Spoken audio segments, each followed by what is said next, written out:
Bien, bonsoir à tous.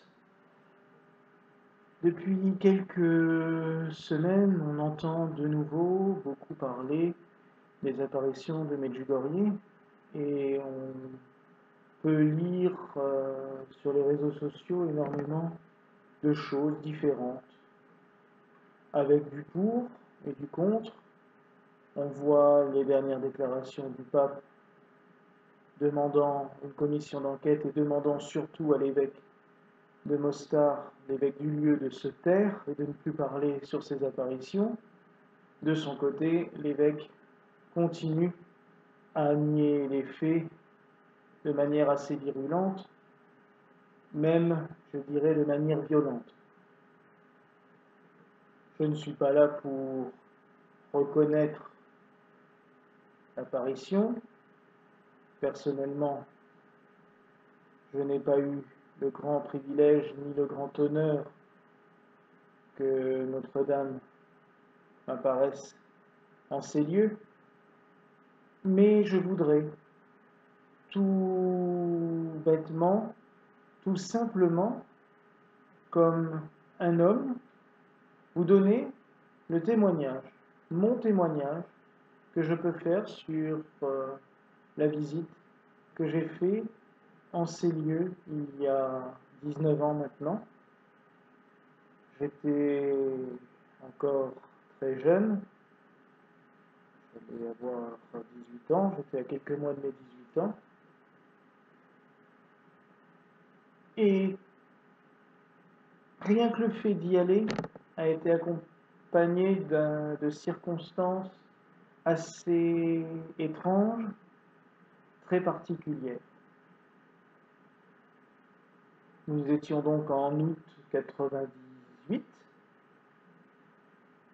et comme 3 fois dans l'année, une dame de Geiskolsheim organisait un voyage pour Medjugorje, un car, et elle m'a proposé de l'accompagner. Le prix du voyage devait être en francs, c'était encore en francs, à l'époque d'environ 2000 francs.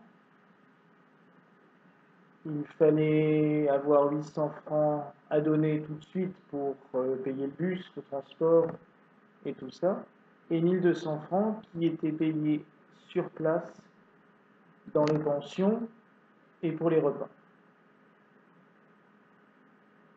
Autant vous dire que c'était une période compliquée, il y avait eu des petits soucis dans la famille qui font que les moyens n'y étaient pas et mes parents ne pouvaient pas, surtout maman, ne pouvait pas me financer un voyage de cette importance. Par mon cadeau d'anniversaire, les économies et puis mes grands-parents, j'ai pu réunir les 800 francs et je les ai donnés donc à Madame Ischia qui organisait ce voyage. Nous étions arrivés à la veille du voyage.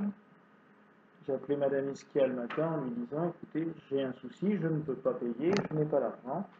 Elle me disait écoute, on va prier aujourd'hui, on trouvera une solution, t'inquiète pas. J'avais déjà le caractère très inquiet que j'ai actuellement et je lui ai dit c'est pas possible, je n'aurai jamais cette somme d'ici. Quelques heures plus tard, elle me rappelle en me disant continue à prier, j'ai peut-être une solution. Je rappelle vers 20h, nous partions le lendemain matin à 5h. Je rappelle vers 20h en lui disant moi personnellement je n'ai rien trouvé. Elle me dit mais c'est bon, tu viens, le voyage est payé. Une dame qui venait très régulièrement, très régulièrement, ne peut pas venir pour des problèmes de santé, mais elle m'a déposé la somme pour ton voyage afin que tu y ailles pour elle. Voilà déjà la première grâce qui a eu lieu. Nous sommes partis donc le lendemain matin à 5h, une route longue, c'était long, hein, descendait jusqu'en Italie, jusqu'à Trieste.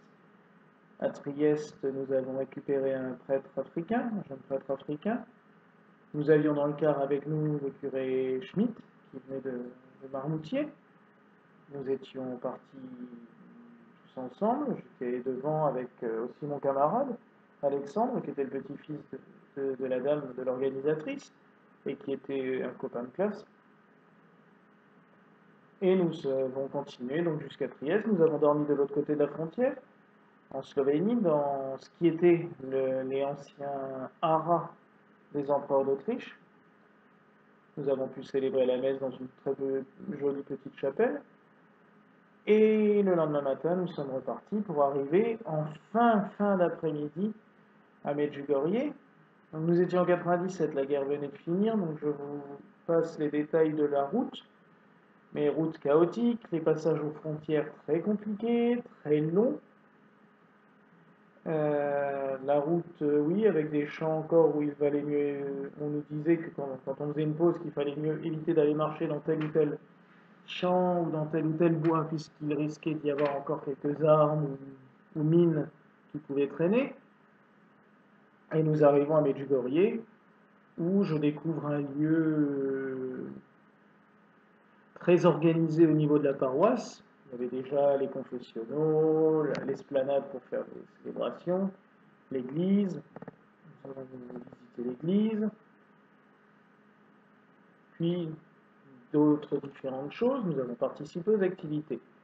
Et les 4 premiers jours, on ne peut pas dire qu'il se soit passé énormément de choses, à part ce sentiment profond de prière vers 5h moins le quart ou 6h moins le quart, selon l'horaire en France, où il y avait une heure de décalage, si je me souviens bien, au moment où la Vierge donne son apparition tous les soirs, puisque vous savez qu'il y a des voyants qui ne la voient plus qu'une fois par mois, d'après leur dire. Je le dis toujours, d'après leur dire, moi je ne l'ai pas vu, je vous dis juste mon ressenti. Mais tous les soirs, Vitska dit voir la Sainte Vierge vers 5h moins le quart, et d'autres voyants du village aussi. Et à ce moment-là, on est généralement au 2e chapelet, et il y a une ferveur intense, très très forte. Tous les gens du village sont présents, tous les pèlerins sont présents. Tous les soirs, on récite les 2 premiers chapelets, il y a la messe, et on termine par le dernier chapelet. Ensuite, on a visité les lieux, la communauté du Cénacle, la communauté de la Reine de la Paix. Nous avons été sur le lieu de la première apparition, sur le lieu de la Croix Bleue. Nous sommes montés au Krutcheva. Ça aussi, c'était quelque chose. Se lever à 3h30 du matin pour commencer l'ascension vers 4h, puisqu'après, avec la chaleur en plein mois d'août, c'est impossible. Il faut être descendu au maximum à 8h, 8h30 pour ne pas souffrir de la chaleur sur cette montagne qui est pelée, mais vraiment pelée, et dont les cailloux, je me souviens, c'était très très aiguisé, très pointu, très coupant. Nous avons fait cela aussi. Et il y a eu cette excursion organisée le 13 août, non le 14, pardon, le 14 août, chez le père Yozo. Le père Yozo était le premier curé de Medjugorje, mais donc, comme vous avez compris, il y a un souci avec l'évêque de Medjugorje, c'est qu'il y a une guerre entre les franciscains et les évêques diocésains qui remontent à plus de 120 ans pour une question de territoire. Il y a des paroisses qui sont dévolues aux franciscains et des paroisses qui sont dévolues à l'évêque du lieu. Et il y a toujours une guerre de territoire. Et il faut bien se dire que si la Sainte Vierge était apparue dans une paroisse diocésaine, ça fait longtemps que l'apparition sera reconnue. Malheureusement, elle a voulu apparaître chez les franciscains, ce qui a beaucoup déplu à l'évêque. Donc, au bout de quelques années, il a déjà pris le curé pour le muter ailleurs. Et il a été muté à Sirokivriek, qui est à quelques kilomètres de Medjugorje, une très grande église, qu'un monastère à côté. Et nous avons pu aller le voir, nous avons assisté à sa messe, une église pleine à craquer, énormément de monde. Et nous avons vécu ce que beaucoup appellent le repos de l'esprit. Donc c'est là où mon témoignage va rentrer en ligne de compte, puisque j'étais dans les premiers à avancer, et le père Yozo impose les mains à tous les prêtres présents, et après les prêtres se dispersent dans l'église pour donner l'imposition des mains aux fidèles.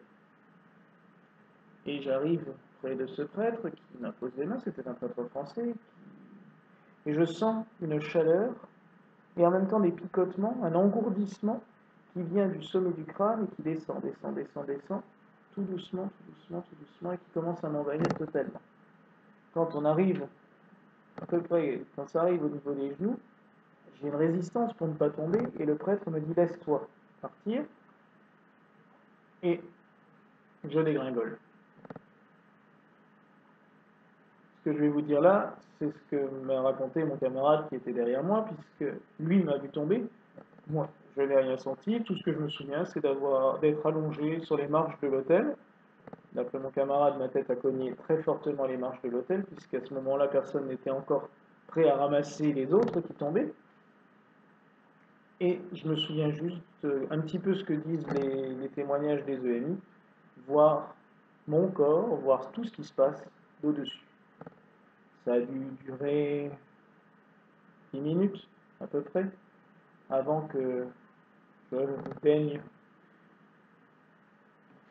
revenir à moi, me lever, et j'ai passé le reste de la cérémonie à me mettre derrière, ce que font généralement les autres pèlerins quand ils ont l'habitude, se mettre derrière ceux qui reçoivent l'imposition des mains afin de les faire tomber délicatement et tranquillement.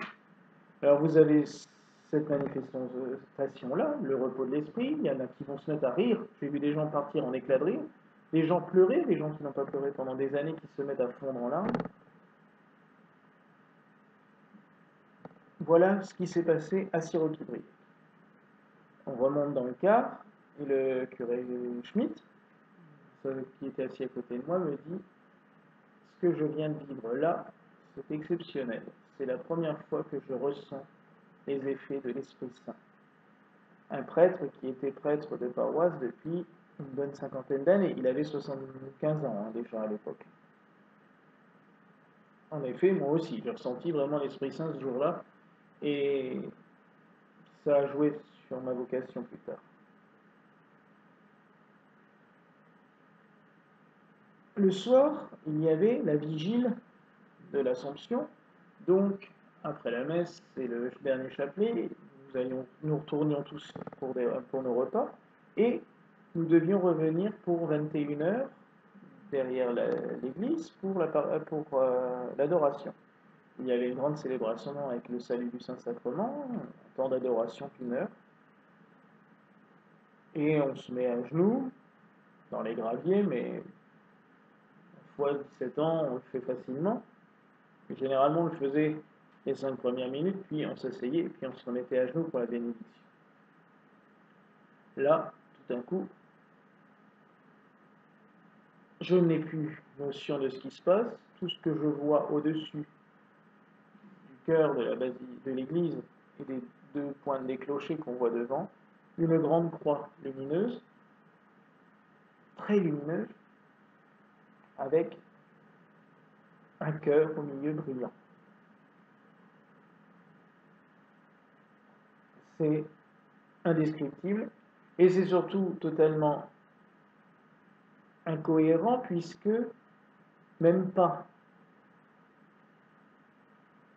moi j'ai l'impression que c'est 5 minutes après, mon camarade Alexandre me secoue le bras en me disant « Bon, tu viens, maintenant c'est bon, c'est fini, on rentre se coucher. » Et je lui dis « Mais ça vient de commencer. » Il me dit « Non, c'est fini. » Ça faisait plus d'une heure que j'étais dans cet état-là. Il m'a dit « Tu es resté à genoux pendant 1 heure à contempler et tu n'as pas chanté un seul chant, tu n'as pas fait de signe de croix, tu n'as rien fait.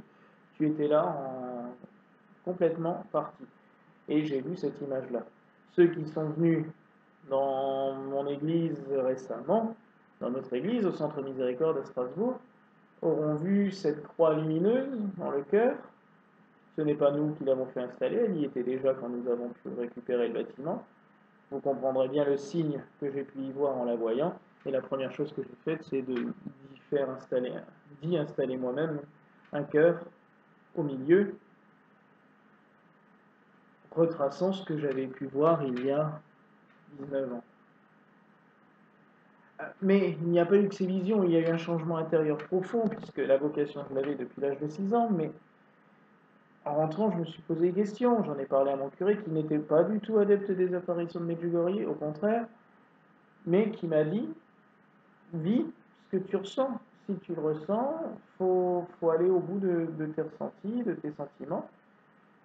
Moi, ce qui me manquait, ce que je lui ai dit d'ailleurs, j'ai dit, mais pourquoi nous, en paroisse, on ne pratique pas l'imposition des mains? Pourquoi est-ce qu'on ne pratique pas cet amour fraternel, ce don, la guérison, et ce don de l'Esprit Saint aux gens? Et il ne savait trop quoi me répondre.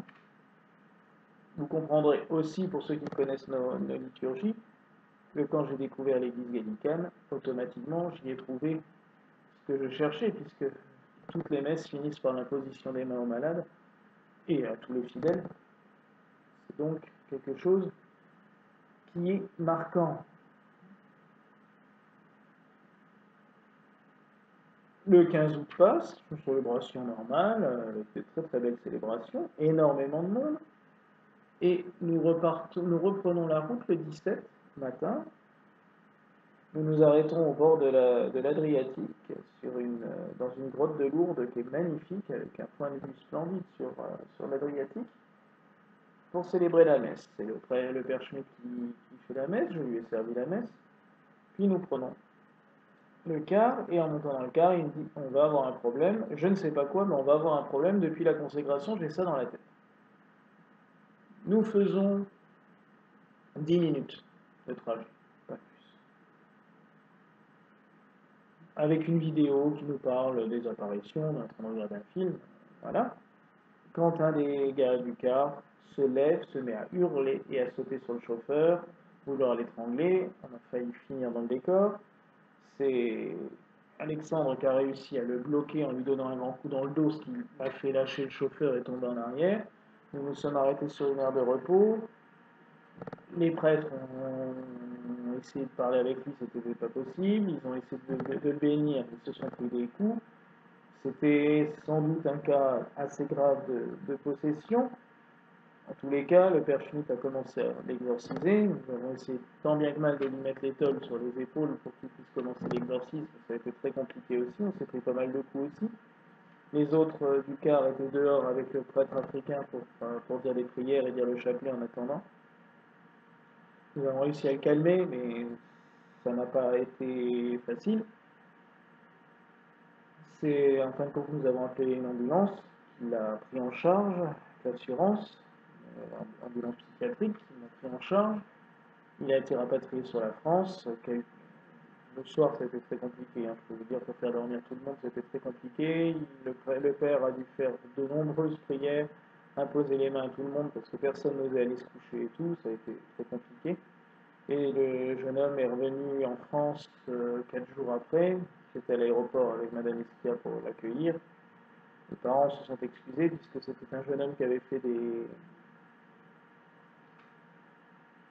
fait un très long voyage au Brésil où il avait pratiqué des choses qui n'étaient pas des choses occultes, hein, très noires. Et depuis là, il avait des gros soucis. Ses parents n'avaient pas osé le dire, lui avaient payé le pèlerinage. Ce qu'on n'avait pas remarqué, c'est qu'il n'avait assisté à strictement aucun office pendant toute la durée du pèlerinage. Il trouvait toujours un moyen échappatoire pour aller se balader. Il n'était pas venu à Sirocco-Briec, il avait peut-être extrait une maladie. Et en fait, le dernier jour, sur le retour, il n'a pas pu couper à la messe, puisque le car s'est arrêté au sanctuaire et que de toute façon, voilà, il ne pouvait rien faire d'autre. C'est là où, malheureusement, ça s'est déclenché. Vous allez dire, c'est énorme, c'est impossible. Il y a des témoins, hein, de nos paroissiens actuels. On s'est retrouvés plus de 15 ans, plus de 10 ans après. 10 ans après, qui est venu une fois à la messe à Volfilsheim. Après la messe, il me dit, mais je vous connais. Je dis, peut-être. Il me dit, oui, si, Daniel Dagno, j'étais dans le car à Medjugorje. Oui, d'accord. Donc, voilà. Et lui, quand il est venu à la messe, ne s'attendait pas du tout à tomber sur moi. Dans le cœur, qui était dans le car. Donc voilà un petit peu ce que j'ai pu vivre dans ces lieux. Tout ce que je sais, c'est qu'en revenant, je n'ai plus du tout la même foi ni la même ferveur. Ma ferveur s'était assainie, mais c'était une ferveur forte, une confiance absolue en Marie. Je vous ai présenté ici la statue que j'ai ramenée de là-bas. Elle nous écoute, elle entend nos prières, une confiance forte en l'Esprit Saint. J'ai découvert vraiment le rôle de l'Esprit Saint dans la vie de l'Église. Avant, je ne le connaissais pas. J'avais 13 ans de vie de paroisse derrière moi et je ne connaissais pas l'Esprit Saint. Vraiment, rien du tout à l'Esprit Saint. C'est là-bas que je l'ai découvert. Je devrais presque demander à me refaire confirmer de nouveau par la suite de ce voyage. Alors je ne sais pas si la Vierge y apparaît ou pas. Tout ce que je sais, c'est que ce lieu est un lieu béni, un lieu saint. Il s'y passe vraiment quelque chose. Les gens que je connais qui y sont allés sont tous revenus transformés. Je ne connais personne qui y a été en venant en disant non, ça ne fait rien. C'est un lieu de transformation, un lieu de foi, un lieu de prière, un lieu de sérénité. Il est clair, maintenant, ça se développe et il y a du commerce aussi. Mais on n'est pas encore au niveau de Lourdes, Dieu merci. Mais je pense que c'est vraiment un lieu de ferveur. Tous les groupes de prière que j'ai vus qui sont unis à Medjugorje, de près ou de loin, étaient des lieux de ferveur. Pendant 2 ans, le temps que je rejoigne l'église gallicaine, j'ai continué à fréquenter des groupes, des lieux de prière en lien avec Medjugorje. J'ai fait ma consécration à la Vierge en lien avec Medjugorje, la consécration de Marie-Reine de la Paix. Et c'est vraiment quelque chose de fort et de puissant que j'ai vécu à partir de ce moment-là. Donc, je n'ai pas de conseils à vous donner. Tout ce que je peux vous dire, c'est si vous avez l'occasion un jour de faire le voyage, n'hésitez. Allez-y, vous verrez. Vous ressentirez. Et avant de vous quitter, j'aimerais que nous disions ensemble, devant cette statue, je vous salue Marie, pleine de grâce, le Seigneur est avec vous. Vous êtes bénie entre toutes les femmes, et Jésus, le fruit de vos entrailles, est béni.